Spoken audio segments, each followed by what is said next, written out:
मैं Rinku Kumar KPS academy history में आपका फिर से अभिनंदन करता हूँ। और मैं फिर से एक वीडियो लेकर आया हूँ जो गौर राज्य के तुर्क।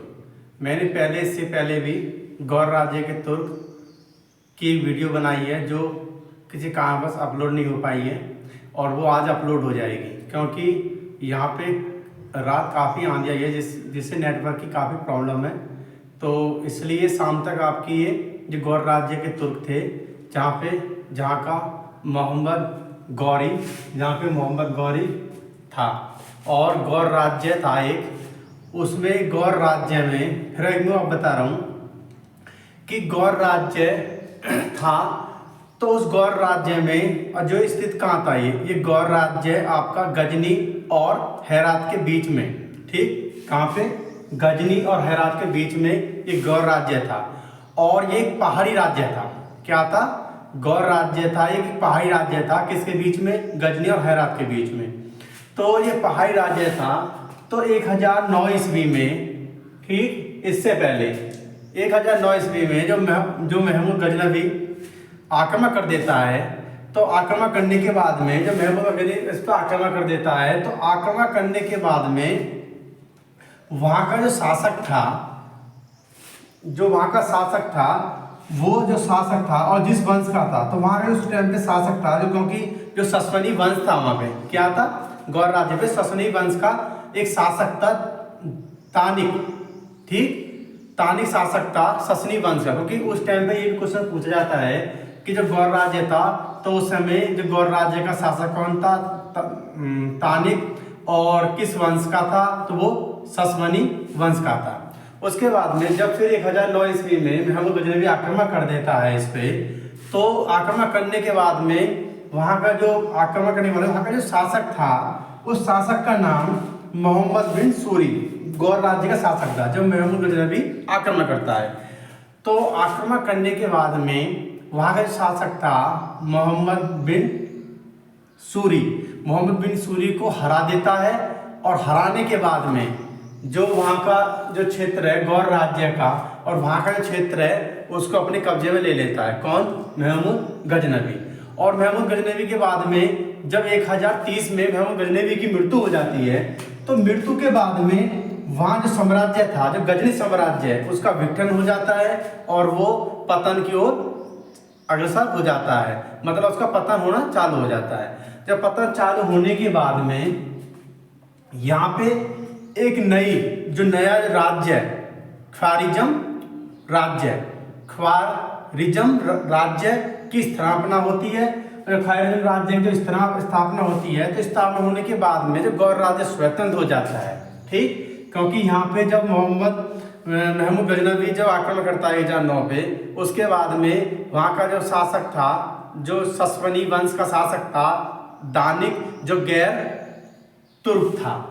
उसके बाद में क्योंकि जो वहाँ का जो गौर राज्य था, तो वहाँ का जो शासक था जो गौर राज्य का, इस सर्वप्रथम तानिक शासक था, वो गैर तुर्क था और वंश था ससवनी वंश। उसके बाद में ये बाद में है जब मोहम्मद गजनवी आक्रमण करता है उस पर, तो 1009 ईस्वी में, तो उस समय वहाँ का शासक था गौर राज्य का मोहम्मद बिन सूरी को मोहम्मद गजनवी हराने के बाद में तो वहाँ पे हराने के बाद में उस सभी राज्य को क्या कर देता है मोहम्मद गजनवी? वो इस्लामीकरण कर देता है, पूरे क्षेत्र को इस्लामीकरण कर देता है। तो परिणाम स्वरूप वहाँ पर क्या होता है कि जब फिर 1030 में मृत्यु हो जाती है मोहम्मद गजनवी की। 1030 में मृत्यु होने के बाद में जो गजनी साम्राज्य है मोहम्मद गजनवी ने उसको बढ़ाया था, उसको क्षेत्र को आकार का विस्तार किया था, तो उसका विघटन चालू हो जाता है, मतलब पतन होना चालू हो जाता है। क्योंकि एक सिंपल सी बात है, जब मेन आदमी सदस्य खत्म हो जाता है तो परिवार या कोई भी राज्य है वो पतन की अग्रसर होने चालू हो जाता है। और जब चालू हो जाता है, तो चालू होने के बाद में क्या होता है कि वहाँ के सेनापति है, सेठ लोग हैं, और जो तुम्हारे सूबेदार हैं, जो सिपह सलार हैं, वो अपनी अलग अपनी तकनीकों अपने यूज करते हैं, शक्ति को, और बंटवारा चालू हो जाता है। क्योंकि जब मेन ही आदमी नहीं रहेगा तो विघटन तो 100% होता है, ठीक। तो वहाँ पे जब 1030 में महमूद गजनवी की मृत्यु हो जाती है, तो मृत्यु होने से वहाँ पे आपका गजनी साम्राज्य का पतन होने चला जाता है। उसके परिणाम स्वरूप वहाँ पे एक साम्राज्य, एक जो राज्य है उसकी स्थापना होती है, और उस राज्य का नाम था ख्वारिज। क्या नाम था? ख्वारिज। क्या नाम है साम्राज्य का?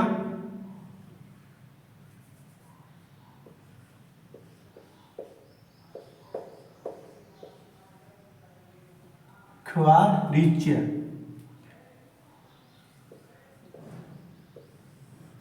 ख्वारिज्म, ख्वारिज्म राज्य।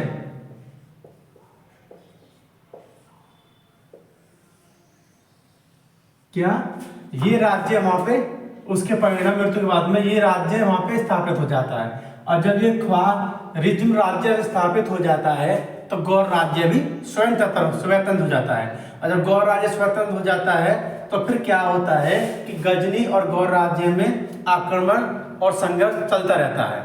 जब गौर राज्य और गजनी में आक्रमण संघर्ष चलता रहता है तो ये जो ख्वारिज्म राज्य है आगे जाके इसका जो पतन कौन करता है? ये मोहम्मद गौरी करता है। वो आगे वीडियो में मैं आपको बताऊंगा कि ख्वारिज्म राज्य का जो पतन करता है मोहम्मद गौरी इसका पतन करता है। तो इसके बाद में वहाँ का एक शासक था गौर राज्य, गजनी का जो सुल्तान था। फिर गजनी का सुल्तान कौन बनता है? बहराम शाह।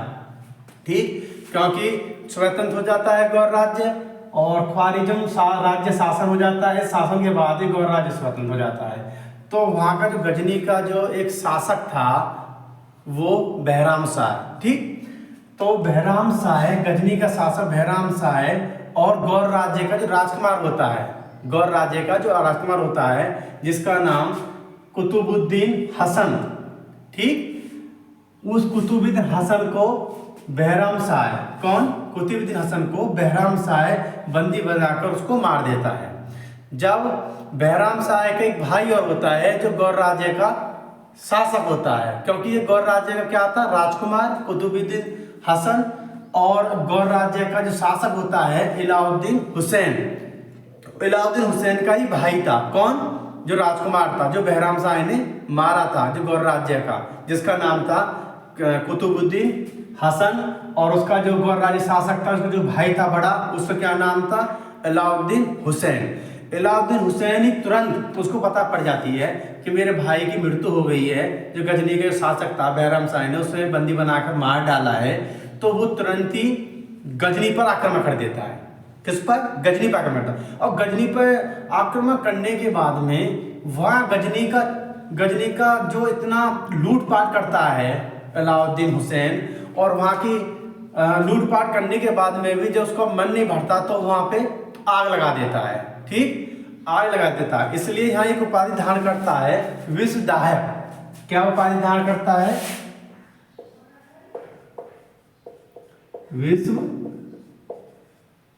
विषदाहक। विषदाहक कौन करता है? जो गौर राज्य का शासक था अलाउद्दीन हुसैन विषदाहक उपाधि करता है, क्योंकि विष माने विष को जलाने वाला, दाहक माने आग में। वहां पे क्योंकि जो ये लूटपाट तो करता ही है, जब इसका मन नहीं भरता लूटपाट करने के बाद में अलाउद्दीन हुसैन का, जो गौर राज्य का शासक था, क्योंकि उसका भाई मार देता है बहराम शाह जिसका नाम कुतुबुद्दीन हसन था, तो ये वहां पे फिर आग लगा देता है। मतलब लूटपाट करने के बाद में भी वहां आग लगा देता है, जिससे कि उसको पूरे क्षेत्र को नष्ट कर देता है। इसलिए यहाँ एक उपाधि धारण करता है अलाउद्दीन हुसैन विषदाहक, मतलब विष को जलाने वाला। ठीक, उसके बाद में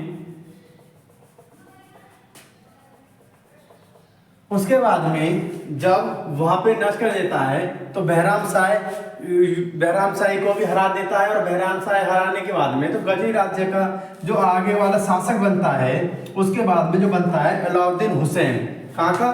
गौर का शासक बनता है। किसके बाद में? अलाउद्दीन हुसैन के बाद में 1161 में एक सैफुद्दीन शासक बनता है सिगरी। कब? क्योंकि जब अलाउद्दीन हुसैन की मृत्यु हो जाती है उसके बाद में कौन बनता है? 1161 ईस्वी में सैफुद्दीन सिगरी की मृत्यु हो जाती है, क्योंकि ये 2-3 साल तक शासन करता है। उसके बाद में 1163 ईस्वी में एक वहाँ का शासक बनता है और वो गयासुद्दीन गौर। ठीक है, जो गौर राज्य का शासक बना।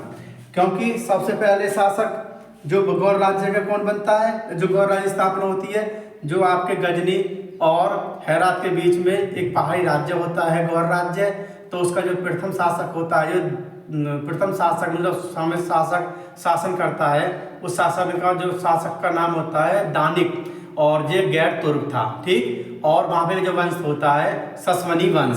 सस्वनी वंश के बाद में फिर वहाँ पे आक्रमण कर देता है मोहम्मद गजनवी।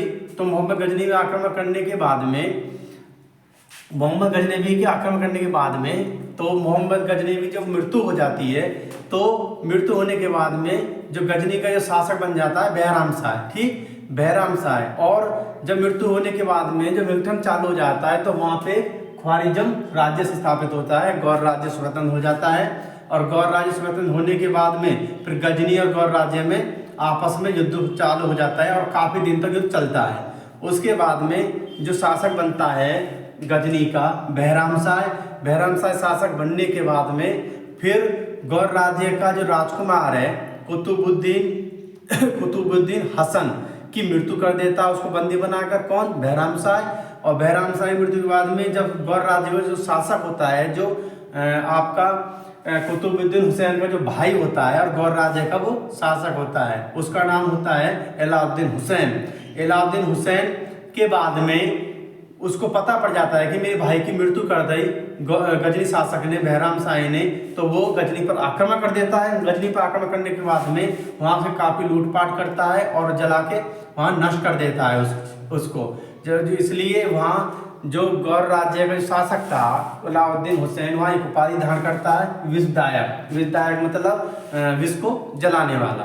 फिर जब अलाउद्दीन हुसैन के बाद में जहाँ का उत्तराधिकारी बनता है 1161 में सैफुद्दीन। कौन बनता है गौर राज्य शासक? 1161 में कौन बनता है? 1161 ईस्वी में सैफुद्दीन। सैफुद्दीन की ही शीघ्र मृत्यु हो जाती है और उसके बाद में ये 2 साल तक शासन करता है। उसके बाद में 1163 ईस्वी में फिर सैफुद्दीन के बाद में जो गौर राज्य का जो उत्तराधिकारी बनता है सैफुद्दीन में 1163 ईस्वी में वहाँ पर एक गयासुद्दीन। ठीक, क्योंकि गयासुद्दीन गौर राज्य का शासक बनता है और गयासुद्दीन का ही भाई था। कौन? मोहम्मद गौरी। कौन था? मोहम्मद गौरी किसका भाई था? गयासुद्दीन का, जो गौर राज्य का शासक था। तो उस समय मोहम्मद गौरी को गयासुद्दीन गजनी का सूबेदार बना देता है। ये क्वेश्चन भी पूछा जाता है कि गजनी का सर्वप्रथम या मोहम्मद गौरी किसका सूबेदार रहता है या किसका सूबेदार बनता है? कौन बनाता है? गयासुद्दीन, और जो गौर राज्य का शासक था। ठीक, उसके बाद में और जो गजनी जो और उसका भाई था गयासुद्दीन और मोहम्मद गौरी, क्योंकि मोहम्मद गौरी उसका भाई रहता है। जब अपने अधीन कर लेता है पूरे गजनी को, तो गजनी को अधीन करने के बाद में तो सूबेदार मोहम्मद गौरी को बना देता है गयासुद्दीन, क्योंकि वहाँ से गयासुद्दीन वहाँ का जो सूबेदार है उसके अंडर में आने के बाद में वहाँ से वो कंट्रोल करने लगता है गयासुद्दीन। और गयासुद्दीन के बाद उसका भाई ये गजनी राज्य पर पूरा कंट्रोल कर लेता है, क्योंकि वहाँ का सूबेदार बना देता है। उसके बाद में जो गयासुद्दीन के बाद में फिर इसके बाद में जब गयासुद्दीन की मृत्यु होती है, तो गयासुद्दीन की मृत्यु के बाद में क्या होता है कि मोहम्मद गौरी उत्तराधिकारी बन जाता है। मोहम्मद गौरी गजनी राज्य और गौर राज्य का सत्ता को शीघ्र संभाल लेता है। ठीक, क्योंकि जब इसकी मृत्यु हो जाती है गयासुद्दीन इसका जो भाई है, क्योंकि भाई के बाद में भाई का ही उत्तराधिकारी होता है या उसका लड़का होता है, तो ये जब मृत्यु होने के बाद में गयासुद्दीन की मृत्यु हो जाती है, तो उसके बाद में मोहम्मद गौरी वहाँ की सत्ता संभाल लेता है, गजनी राज्य की और गौर राज्य की सत्ता संभालने के बाद में ये सबसे पहले क्या करता है, ये ख्वारिज्म जो राज्य था जो गजनी और गौर राज्य के जो बीच में उसके पास में था, ये जो राज्य स्थापना होती है, जब भी गौर राज्य स्वतंत्र होता है तो सबसे पहले इसी राज्य को समाप्त करता है, इसी पे सबसे पहले अधिकार करता है। कौन? मोहम्मद गौरी, क्योंकि ये काफी ताकतवर, ये काफी जो राज्य है ये राज्य था, यहाँ की सेनापति सैनिक शासक थे वो काफी ताकतवर होते हैं। तो सबसे पहले इसी पे आक्रमण करता है। इस पे आक्रमण करने के बाद में मोहम्मद गौरी इसे जीत लेता है और अपने अधीन कर लेता है। और एक राज्य और है इसके बीच में, जो गौर राज्य आपके ख्वारिज़म राज्य के बीच में एक राज्य और पड़ता है खुरासान। ठीक है, कौन सा राज्य? मध्य में पड़ता है, मध्य में खुरासान। ठीक है, कहीं कहीं एग्जाम में खुरासान में होता है, कहीं एग्जाम में किताब में खुरासान में होता है। तो ये किसको पराजित करता है? ख्वारिज़म राज्य को, और जो मध्य में स्थित होता है खुरासान को राज्य को, दोनों पर अधिकार कर लेता है। और अधिकार करने के बाद में गजनी में, जो गजनी मतलब जो गौर राज्य है उसमें मिला लेता है। ठीक, अब यहाँ से मिलाने के बाद में वो जो मोहम्मद गौरी है वो पूर्व की तरफ, क्योंकि पूर्व तरफ जैसे उत्तर दक्षिण पूर्व और पश्चिम, तो ये जो भारत वाला ये सर्कल है, ये हिस्सा है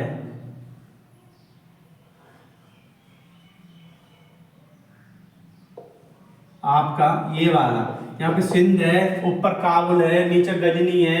तो ये वाला जो हिस्सा है, तो अब यहाँ पे नक्शा में देखेंगे उधर से गजनी से गौर राज्य से, तो पूर्व में कौन पड़ेगा? भारत। तो ये पूर्व की ओर, क्योंकि ये पूर्व की ओर अपनी सेना को और ये युद्ध करने के लिए पूर्व की ओर, पूर्व की मतलब पूर्व में कौन पड़ेगा? भारत। तो भारत की तरफ भारत की तरफ काफी दिन से ये इसको कुछ विद्वान थे वहां पे, कुछ किताब में लिख रहा है कि मोहम्मद गौरी के साथ कुछ सेनापति थे, वो बताते हैं कि भारत में काफी आक्रमण करने के बाद में, क्योंकि गजनी राज्य को और गौर राज्य को, उस पे साम्राज्य को बड़ा करने के लिए, विस्तार करने के लिए उसकी पैसा और धन की आवश्यकता थी, जिससे कि कुछ लोग बताते हैं कि भारत पे इतनी संपत्ति है कि वहां पे भारत को सोने की चिड़िया कहते हैं, क्योंकि इतनी संपत्ति है भारत पर, वहाँ की राजा संपत्ति है कि वहां से आप आक्रमण करके अपने साम्राज्य का विस्तार कर सकते हैं।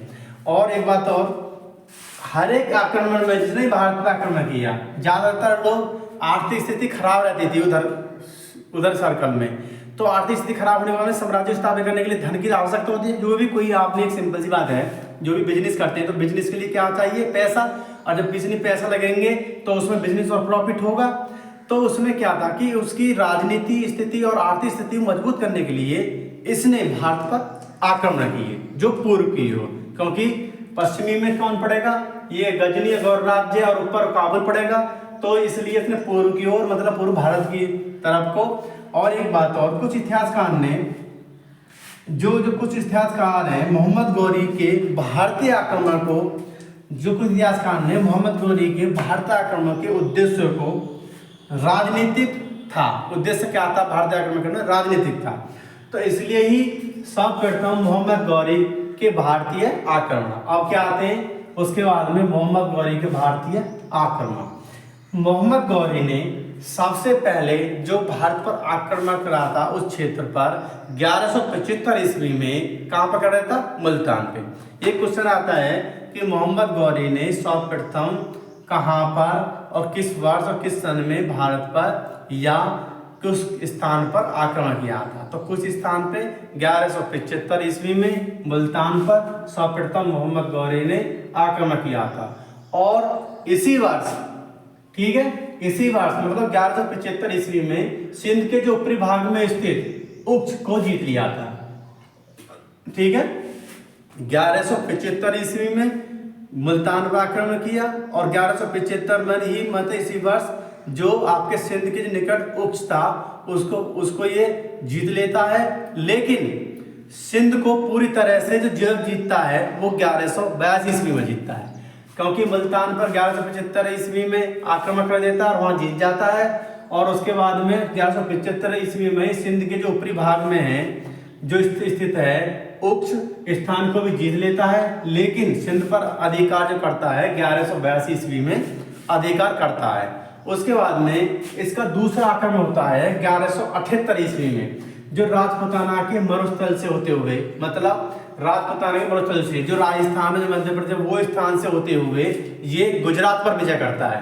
क्योंकि सिंध से उधर से मुल्तान से, क्योंकि मुल्तान से आता है, पहला मुल्तान है, मुल्तान के बाद में फिर सिंध के ऊपरी भाग पे, क्योंकि मुल्तान के आगे ही सिंध है, क्योंकि सिंध पड़ता है और सिंध के जो निकट था आपका उस पर भी विजय कर लेता है। और ये क्वेश्चन पूछा जाता है कि सिंध पर मोहम्मद गौरी ने कब पूर्ण किया, मतलब कब उसने सिंध पर पूरा अधिकार किया। तो 1178 ईस्वी में पूरा अधिकार किया सिंध पर, और 1178 ईस्वी में 1182 में पूरा अधिकार किया सिंध पे।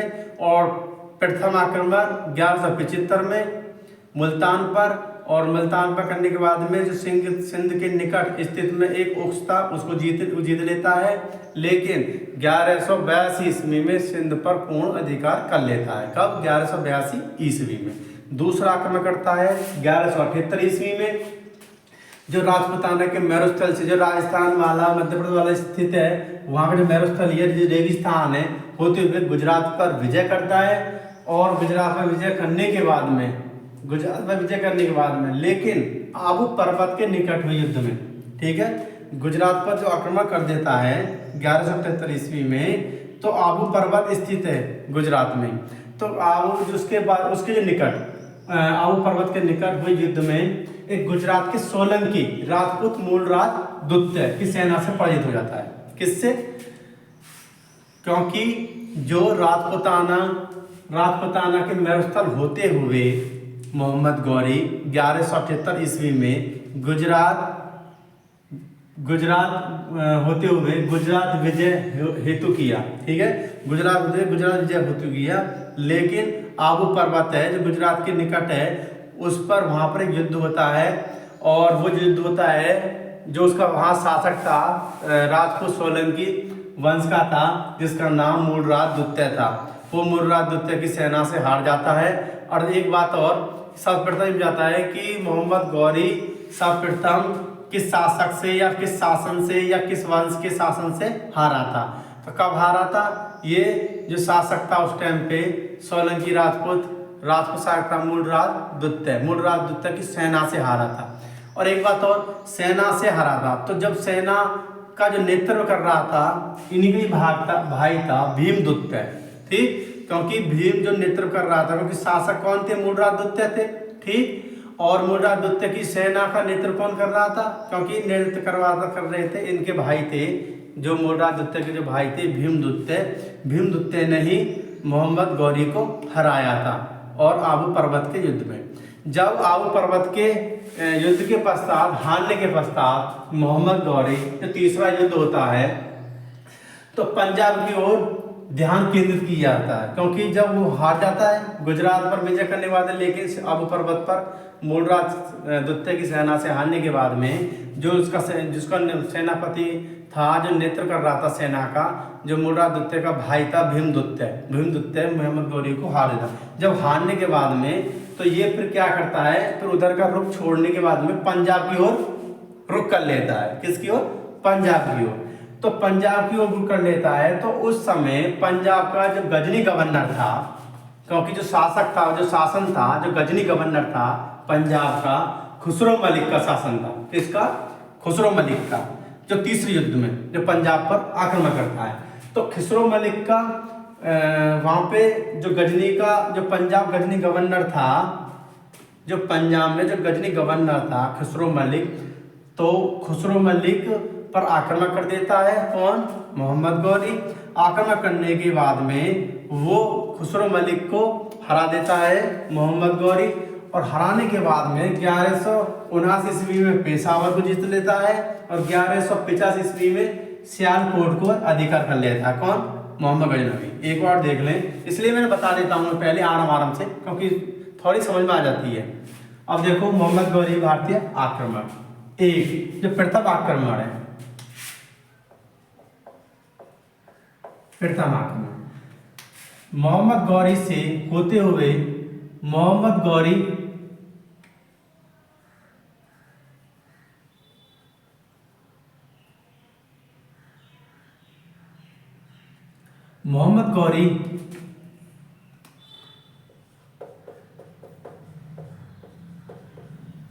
ठीक मोहम्मद गौरी ने सर्वप्रथम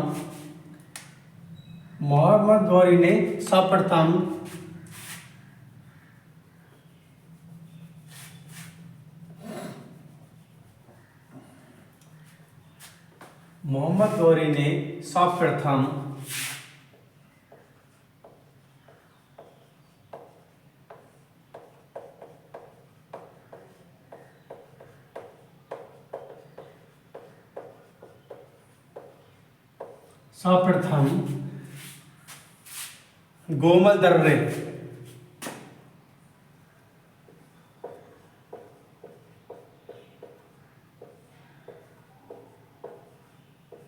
ठीक है। मोहम्मद गौरी ने सर्वप्रथम गोमल दर्रे मुल्तान पर किया था, ठीक, 1175 ईस्वी में पहला आक्रमण। क्योंकि जो मोहम्मद गौरी ने सर्वप्रथम 1175 ईस्वी में गोमल दर्रे में पहला मुल्तान पर आक्रमण किया था, क्योंकि इसमें है कि मोहम्मद गौरी ने सर्वप्रथम गोमल दर्रे से होते हुए 1175 ईस्वी में पहला आक्रमण मुल्तान पर किया था। किसके? गोमल दर्रे से होते हुए।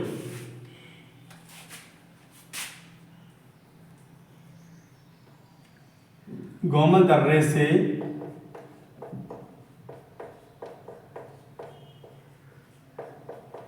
होते हुए कब? 1175 में।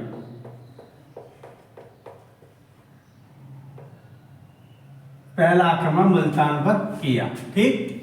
मोहम्मद गौरी ने सर्वप्रथम गोमल दर्रे से होते हुए 1175 में पहला आक्रमण मुल्तान पर किया था। इसी वर्ष सिंध के ऊपरी भाग में स्थित उक्ष को जीत लिया था, लेकिन सिंध पर अधिकार 1182 ईस्वी में हो पाया था, क्योंकि जो सिंध का जो ऊपरी भाग था उसको जीता था, ना कि पूरे सिंध को। और जो पूरे सिंध को इसने जीता था 1182 ईस्वी में पूरे सिंध को जीता था।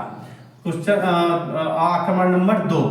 दूसरा आक्रमण 1173 ईस्वी में राजपूताना के मरुस्थलीय से होते हुए गुजरात विजय हेतु किया था, लेकिन आबू पर्वत के निकट हुए युद्ध में गुजरात के सोलंकी राजपूत मूलराज द्वितीय की सेना से पराजित हो गया था। इसी वर्ष मूलराज द्वितीय की मृत्यु होने के कारण बाद में उसका जो उत्तराधिकारी बनता है, उसका जो छोटा भाई बनता है, जो भीम द्वितीय था, भीम द्वितीय ने ही मोहम्मद गौरी को हराया था युद्ध में आबू पर्वत जो गुजरात के निकट है।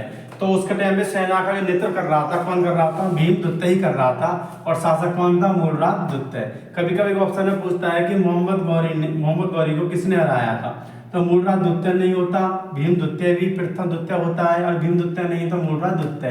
तो उसमें ये आ जाता है कि अगर स्पष्ट पूछ लेता है कि मोहम्मद गौरी को किस शासक ने शासन के द्वारा हराया गया था। अब स्पष्ट ये पूछ लेता है कि शासक कौन था उस टाइम पे गुजरात का? मूलराज द्वितीय। शासक पूछता है तो मूलराज द्वितीय होता है। और खाली ये पूछ ले कि मोहम्मद गौरी को किसने हराया था, यदि ऑप्शन में मूलराज द्वितीय नहीं है तो भीम द्वितीय है, तो भीम द्वितीय आंसर होगा, ठीक। तो शासक बना था, क्योंकि इसकी मृत्यु के बाद में उसी वाली मृत्यु हो जाती है मूलराज द्वितीय की, तो उसका छोटा भाई भीम द्वितीय वहाँ का शासक बनता है। कहाँ का? गुजरात का, जो सोलंकी राजपूत वंश के होते हैं। जब तीसरा युद्ध होता है, क्योंकि पहला हुआ 1175 में, दूसरा हुआ 1178 में, और उसके बाद में तीसरा जो युद्ध होता है 1178 और 79 के बीच में, 1178 और 79 में होता है। आबू पर्वत के युद्ध की पहली बार पराजित होने के बाद गौरी ने पंजाब की ओर ध्यान केंद्रित किया। जब गुजरात में हार जाता है बुरी तरह भीम द्वितीय से या मूलराज सेकंड शासक के में, सोलंकी राजवंश गुजरात के में, तो इसने सोचा कि यहाँ पे अब दाल नहीं गलेगी, तो ये रुख किस तरफ करता है? पंजाब की तरफ। ये पंजाब की तरफ रुख कर लेता है, और जब पंजाब की तरफ रुख करता है तो गजनी का गवर्नर था वो खुसरो मलिक वहां पे शासन करता है, जो गजनी का गवर्नर था। अब गजनी का गवर्नर जब शासन करता है तो मोहम्मद गौरी खुसरो मलिक को हरा देता है, और पराजित करने के बाद में 1179 में पेशावर पर और 1185 में सियालकोट पर अधिकार कर लेता है। क्योंकि 1179 में पेशावर पर और आप 1185 ईस्वी में सियालकोट पर अधिकार कर लेता है। कौन? मोहम्मद गौरी।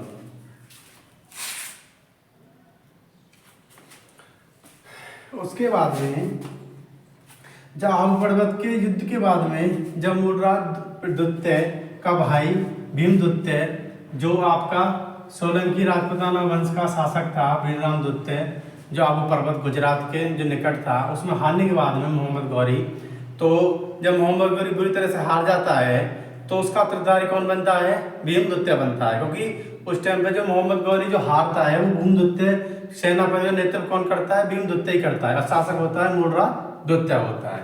तो इसको लगता है कि अब इसको मोहम्मद गौरी को लगता है कि अब यहाँ पे अब दाल नहीं गड़ेगी, मतलब यहाँ पे हम आक्रमण नहीं कर सकते। हारने के बाद में कोई दोबारा आक्रमण नहीं करता है, किसी कारणवश कर लेता है। जब उस क्षेत्र में पता पड़ता है कि शक्तिशाली क्षेत्र है, हर एक राजा इस मामले में बहुत तेज थे शुरू से, जो लगता था कि हम सेना को नहीं हराएंगे, पर दूसरी तरफ को रुक कर लेते थे जितने भी राजा या शासक होते थे। तो ये पंजाब के केंद्र तरफ रुक कर लेता है। और जब पंजाब केंद्र रुक कर लेता है तो उस टाइम पे जो गजनी का जो गवर्नर था, जो मैं बताया था, जो गजनी का जो गवर्नर था आपका, वो जो गवर्नर था जिसका जो नाम था, वो गजनी का जो गवर्नर था उसका जो नाम था मलिक, ठीक, मलिक नाम था उसका, खुसरो मलिक। तो खुसरो मलिक को हरा देता है। और खुसरो मलिक को हराने के बाद में 1179 ईस्वी में पेशावर को जीत लेता है और 1185 ईस्वी में सियालकोट को जीत लेता है। और उसके बाद में जीतने के बाद में 1186 ईस्वी में खुसरो को हराकर पंजाब की राजधानी रहती है, क्योंकि 1186 ईस्वी में खुसरो को हराकर मोहम्मद गौरी जो पंजाब की राजधानी रहती है लाहौर को भी जीत लेता है। जब लाहौर को जीत लेता है तो लाहौर को जीतने के बाद में फिर 1190 ईस्वी में गौरी भटिंडा सरहिंद के किले पर भी अधिकार कर लेता है। किस पर? भटिंडा सरहिंद के किले पर अधिकार कर लेता है। इस किले की जिम्मेदारी देता है मोहम्मद गौरी, उसको किसको सौंप देता है? मलिक जियाउद्दीन को। किस सौंप देता है? इस किले की जो भटिंडा सरहिंद किले के अधिकारी किसको अधिकार कर लेता है मोहम्मद गौरी, तो इसका किसको सौंप देता है? मलिक जियाउद्दीन को सौंप देता है। और उसके बाद में जो दिल्ली का शासक था, ठीक, तो 1190 ईस्वी में जो मोहम्मद गौरी भटिंडा सरहिंद पर किले की आक्रमण कर लेता है और उसको किले को आक्रमण करने के बाद में उसे जीत लेता है। तो दिल्ली का एक शासन कर रहे थे पृथ्वीराज चौहान। कौन? पृथ्वीराज चौहान दिल्ली के शासन कर रहे थे। तो ये मानते थे कि भटिंडा जो सरहिंद के किले पर अधिकार मानते थे अपना। किस पर? दिल्ली के शासक कर रहे थे पृथ्वीराज चौहान, ये भटिंडा सरहिंद किले को अपना अधिकार मानते थे। और अधिकार मानने के बाद में मोहम्मद गौरी और पृथ्वीराज चौहान के बीच में काफी विवाद हुआ। और विवाद होने के बाद में ये परिणाम हुआ। तो 1191 ईस्वी में तराइन का युद्ध हुआ। इसी कारण है, किसके कारण? जो भटिंडा सरहिंद का किला था, इसी कारण क्वेश्चन पूछा जाता है कि मोहम्मद गौरी ने भटिंडा सरहिंद पर किले पर कब आक्रमण किया? तो 1190 ईस्वी में आक्रमण किया। और तराइन का जो प्रथम युद्ध हुआ था वो किस कारण हुआ था? तो वो किस कारण हुआ था? क्योंकि पृथ्वीराज चौहान भी अधिकार मानते थे उस पर, भटिंडा पर सरहिंद किले पर, और मोहम्मद गौरी ने वो जीत लिया था। तो इसी विवाद के चक्कर में मोहम्मद गौरी और आपके पृथ्वीराज चौहान के बीच में विवाद बढ़ता रहा। विवाद बढ़ने के बाद परिणाम ये हुआ कि जो आपका तराइन का जो युद्ध था प्रथम 1191 ईस्वी में पृथ्वीराज चौहान और मोहम्मद गौरी के बीच हुआ, जिससे कि पृथ्वीराज चौहान ने मोहम्मद गौरी को बुरी तरह से पराजित किया। और पराजित करने के बाद में वहाँ पे अपना जान बचाकर एक खिलजी घुड़सवार था सैनिक, एक खिलजी घुड़सवार सैनिक था, उसने मोहम्मद गौरी की जान बचाई, जिससे कि मोहम्मद गौरी काफ़ी घायल हो गया था और वो मृत्यु से निकला था, मतलब वो मौत होते होते बचा था इस युद्ध में। उत्तरायण का प्रथम युद्ध हुआ था। इतना भयंकर युद्ध बताते हैं उसका इतिहासकार कौन 1191 पृथ्वीराज चौहान और मोहम्मद गौरी के बीच में युद्ध बताते हैं कि मोहम्मद गौरी इस युद्ध में मरते मरते बचा था। और उसमें बचाने का जो कारण था, एक खिलजी घुड़सवार सैनिक था, उसने मोहम्मद गौरी को बचाया इस युद्ध में। फिर आगे चलकर 1192 ईस्वी में, ठीक है, उत्तरायण का प्रथम युद्ध हुआ 1191 में मोहम्मद गौरी और पृथ्वीराज चौहान के बीच में। उसमें पृथ्वीराज चौहान जीते और मोहम्मद गौरी हारा। उसके बाद में जो 1192 ईस्वी में फिर दोबारा उत्तरायण का द्वितीय युद्ध होता है 1192 ईस्वी में। तो उसमें मोहम्मद गौरी पृथ्वीराज चौहान को हरा देते हैं और पृथ्वीराज चौहान उसमें हार जाते हैं। और हारने के बाद में जो सिरसा के निकट एक सरस्वती नदी है, ठीक है, सिरसा के निकट एक सरस्वती नदी है, सरस्वती के नदी के निकट ही पृथ्वीराज चौहान को गिरफ्तार कर लिया जाता है, ठीक, गिरफ्तार कर लिया जाता है। और गिरफ्तार करने के बाद में बंदी बनाकर वो अपने साथ ले जाता है, कौन, मोहम्मद गौरी। एक बार देख लें, 1188 ईस्वी में गौरी ने खुसरो को पराजित कर पंजाब की राजधानी लाहौर पर भी अधिकार कर लेता है। उसके बाद में 1190 ईस्वी में गौरी भटिंडा सरहिंद के किले पर भी अधिकार कर लेता है। उसके बाद में इस किले की जिम्मेदारी मलिक जियाउद्दीन को सौंप देता है। उसके बाद में दिल्ली का शासक पृथ्वीराज चौहान भटिंडा के किले पर अपना अधिकार मानते हैं। इस दावे को लेकर आपस में विवाद चल जाता है, जिसके परिणाम स्वरूप फिर 1191 ईस्वी में उत्तरायण का युद्ध होता है। प्रथम पृथ्वीराज चौहान और गौरी के बीच में युद्ध होता है तो गौरी बुरी तरह से पराजित होता है। इसकी जान एक खिलजी घुड़सवार ने गौरी की जान बचाई थी। मैं बताया था एक घुड़सवार सैनिक था, खिलजी नाम के घुड़सवार सैनिक ने इसकी जान बचाई, कौन की, मोहम्मद गौरी की। उसके बाद में फिर दोबारा दूसरा युद्ध होता है उत्तरायण का द्वितीय युद्ध 1192 ईस्वी में। तो 1192 ईस्वी में गौरी और पृथ्वीराज चौहान के बीच में तो पृथ्वीराज चौहान हार जाते हैं और सिरसा के निकट सरस्वती नदी के किनारे पृथ्वीराज चौहान को गिरफ्तार कर लिया जाता है, ठीक।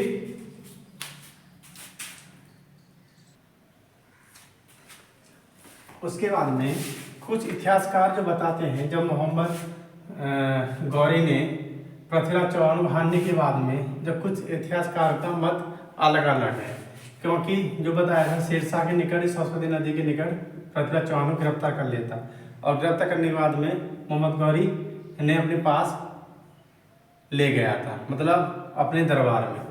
तो उसमें क्या होता है कि कुछ इतिहासकार बताते हैं मेनाजुसिराज ने, जो इतिहासकार थे मेनाजुसिराज ने पृथ्वीराज चौहान के बारे में बताया है कि मोहम्मद गौरी ने पृथ्वीराज चौहान की हत्या कर दी थी।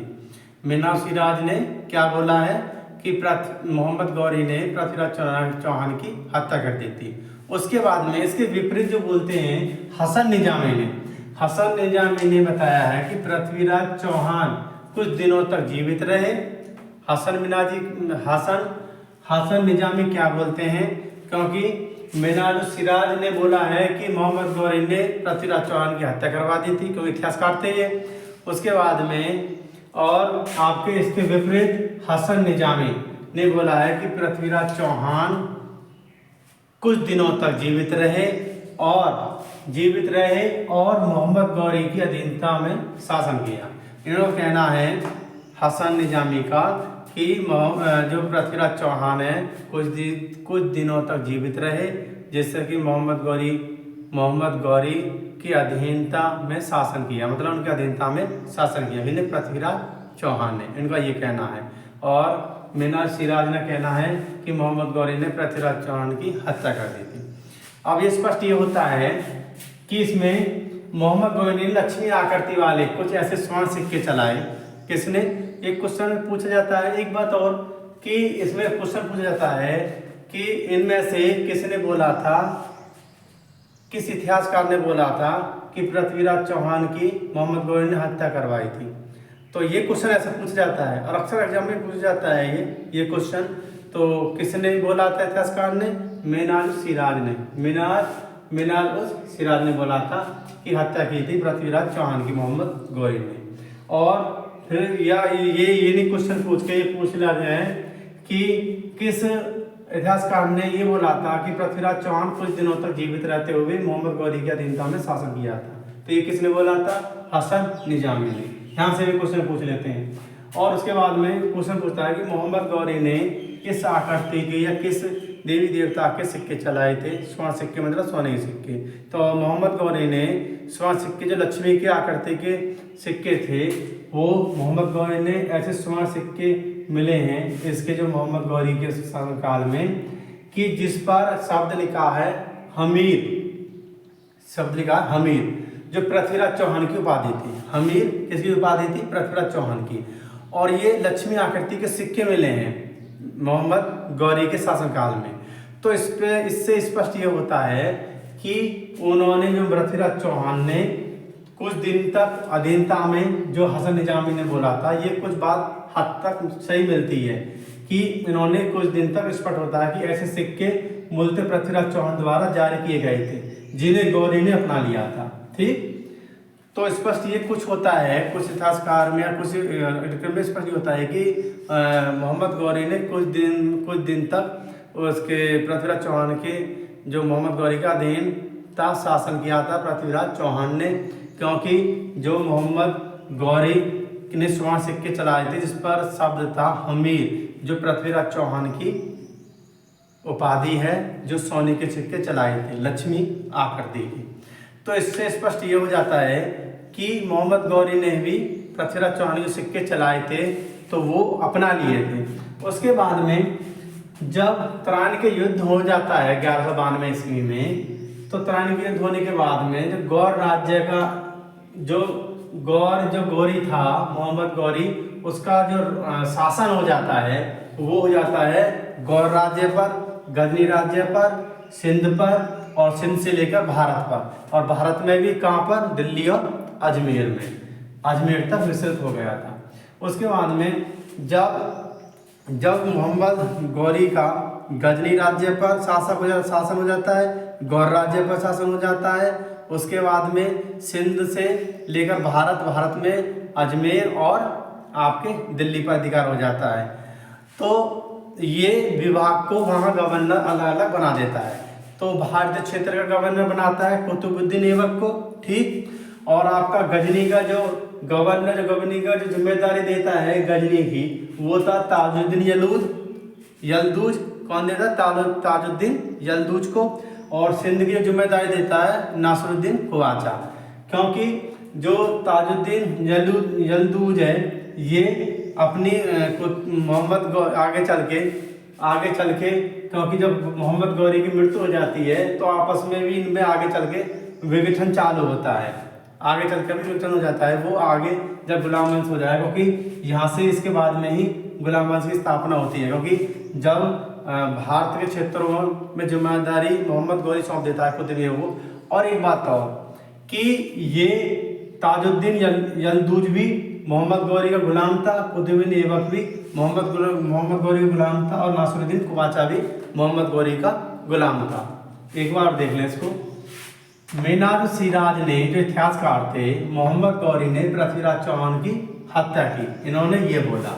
और हसन निजामी ने पृथ्वीराज चौहान कुछ दिनों तक जीवित रहते हुए मोहम्मद गौरी की अधीनता में शासन किया था। उसके बाद में वस्तु में मोहम्मद गौरी के लक्ष्मी आकृति वाले कुछ ऐसे स्वर्ण सिक्के मिले हैं जिन पर हमीर, पृथ्वीराज चौहान की उपाधि शब्द अंकित मिलता है। स्पष्ट होता है कि ऐसे सिक्के मूलतः पृथ्वीराज चौहान द्वारा जारी किए गए थे जिन्हें गौरी ने अपना लिया था। उसके बाद में तराइन के युद्ध होने के बाद में मोहम्मद गौरी का जो क्षेत्र राज्य की जो विस्तार कहाँ पर हो जाता है और कहाँ पर ये शासन करता है। तो गौरी का जो राज्य होता है वो गौर राज्य में शासन, और गजनी राज्य में भी, सिंध से लेकर भारत में दिल्ली और अजमेर तक विस्तृत हो जाता है। इसका जो साम्राज्य कहाँ से? भारत के दिल्ली और अजमेर और सिंध से लेकर भारत में, सिंध वाला हिस्सा पूरा जीत लेता है, और भारत में दिल्ली पर पूरा शासन कर लेता है, और अजमेर पर भी पूरा शासन कर लेता है, और गौर राज्य पर, गजनी राज्य पर। इसके बाद में यदि मोहम्मद गौरी अनुपस्थित मतलब यदि नहीं होता है तो ये अलग अलग विभाग बांट देता है इसे, क्योंकि मोहम्मद गौरी ये कहाँ चला जाता है, ये गजनी में या गौर राज्य में चला जाता है, जिससे कि यहाँ की जो स्थिति है संभालने के लिए इसके 3 गुलाम थे, जिसका नाम ताजुद्दीन यलदूज है और कुतुबुद्दीन ऐबक है और नासरुद्दीन कुबा। ये इनको अलग अलग जिम्मेदारी सौंप देता है। जो भारतीय जिम्मेदारी सौंपता है वो कुतुबुद्दीन ऐबक को सौंपता है, और गजनी की जिम्मेदारी सौंपता है ताजुद्दीन यलदूज को सौंपता है, और सिंध की जिम्मेदारी सौंपता है नासरुद्दीन कुबा को, क्योंकि ये किसी काम में अनुपस्थित ये नहीं होता है तो इनको जिम्मेदारी सौंप देता है। उसके बाद में इसके जो इतिहासकार हैं, कुछ इतिहासकार इसके जो इतिहासकार हैं तराई के युद्ध में बाद में, तो इसके इतिहासकार गौरी की जो अंतिम आक्रमण था, ये क्वेश्चन पूछा जाता है कि गौरी का जो अंतिम आक्रमण था 1205 से 1286 में पंजाब की ओर खोखर जनजाति के विरुद्ध था, किया गया था।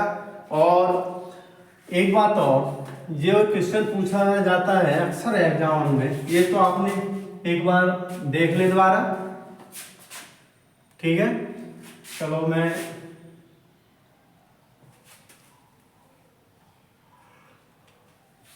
बताता हूं। अंतिम आक्रमण,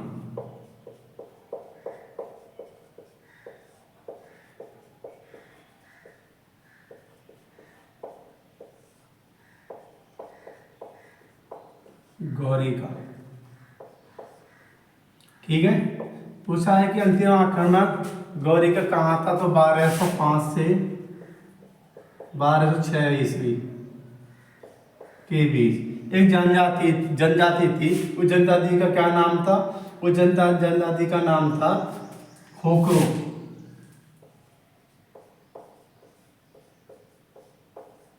खोखरो जनजाति, ठीक।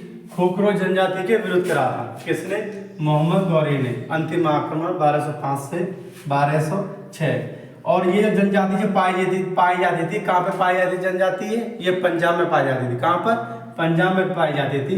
क्योंकि क्वेश्चन ये पूछ लेता है कि मोहम्मद गौरी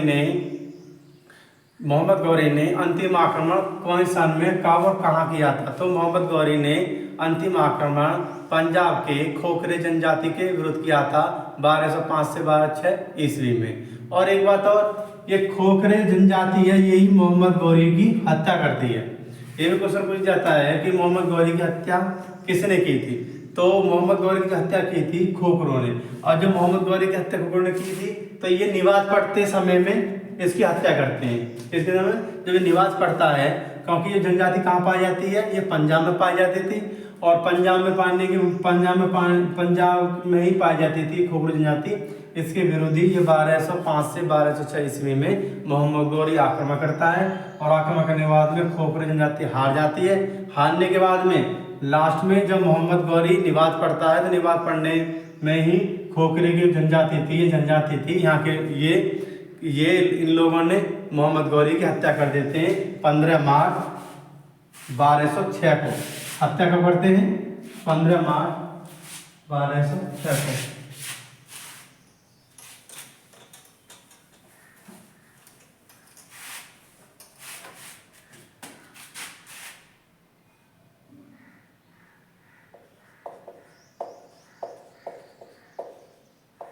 मोहम्मद गौरी का अंतिम आक्रमण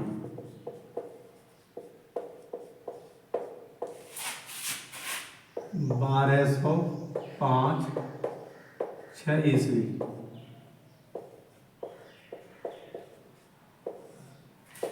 पंजाब के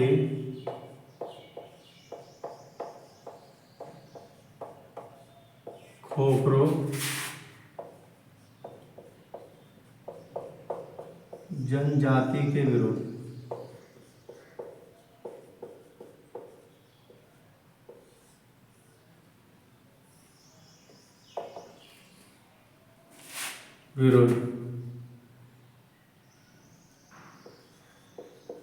इनको पराजित करने के बाद में